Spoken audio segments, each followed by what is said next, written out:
নির্বাচন নিয়ে যারা ষড়যন্ত্র করবেন মনে রাখবেন তারা কিন্তু জনগণ থেকে বিচ্ছিন্ন হয়ে যাবেন। বিএনপি জনগণের দল, বিএনপি সকল সময় জনগণের প্রত্যাশা পূরণ করতে বিগত দিনে কাজ করেছে এবং সক্ষম হয়েছে।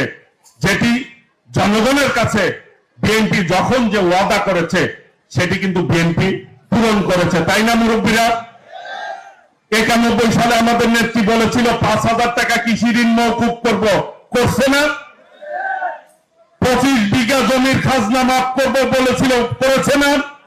কাজেই দেশনায়ক তারেক রহমান 31 দফা যে বিষয়গুলি উপস্থাপন করেছে, ইনশাল্লাহ বিএনপি যদি ক্ষমতায় আসে এই 31 দফা অনুযায়ী রাষ্ট্র কাঠামো গড়ে তুলবে, যাতে এই বাংলাদেশে কোন ধরনের হানাহানি না থাকে, বাংলাদেশের মানুষ অর্থনৈতিকভাবে সমৃদ্ধশালী হয়, যাতে কোথাও বেকার না থাকে, সকলেই দুই হাত দিয়ে তার কর্ম করে এই দেশটিকে গড়ে তুলতে পারে। সেই জন্য দেশনায়ক তারেক রহমান বলেছেন যে সকলে মিলে এই দেশটিকে গড়ে তুলব। এদানিং আরেকটি স্লোগান কিন্তু দিয়েছে যে বসুন্ধরা টিস্যু, অশুদ্ধতার বিরুদ্ধে এক বিন্দুও ছাড় নয়। নির্বাচনে জিতে হারুক সকল যারা বৈষম্য বিরুদ্ধে আন্দোলন করেছে সকলকে নিয়ে একটি জাতীয় সরকার গঠন করবে।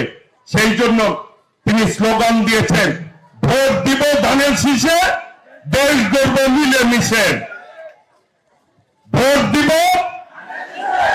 দেশ গড়ব, ভোট দিব, দেশ গড়ব, ভোট দিব ধানের শীষে, দেশ গড়ব মিলেমিশে। এই দেশটি আমাদের সকলের, কেউ কারো একার না, কারো একার। এই এলাকায় যারা আছেন সবাই এই এলাকার মালিক। এই বাংলাদেশে যারা বসবাস করে তারাই বাংলাদেশের মালিক। কাজেই জনগণের মালিকানা জনগণকে ফেরত দিতে হবে। 14 সালে ভোট দিতে পারেন নাই, আপনারা পারছেন? 18 সালে ভোট দিছেন, 24 সালে ভোট দিছেন, দিতে পারেন নাই। কাজেই আগামী দিনে জনগণের ভোট জনগণকে আমরা ফেরত দিতে চাই, যেটি দেশনায়ক তারেক রহমান বলেছেন। আমরা ক্ষমতার জন্য রাজনীতি করি না, জনগণের ক্ষমতা জনগণকে ফেরত দিতে চাই, জনগণের মালিকানা জনগণকে ফেরত দিতে চাই। এই নির্বাচন নিয়ে যারা ষড়যন্ত্র করবেন মনে রাখবেন তারা কিন্তু জনগণ থেকে বিচ্ছিন্ন হয়ে যাবেন।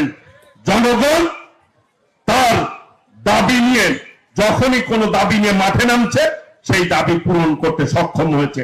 আগামীর বাংলাদেশ হবে গণতন্ত্রের বাংলাদেশ, দেশনায়ক তারেক রহমানের নেতৃত্বে।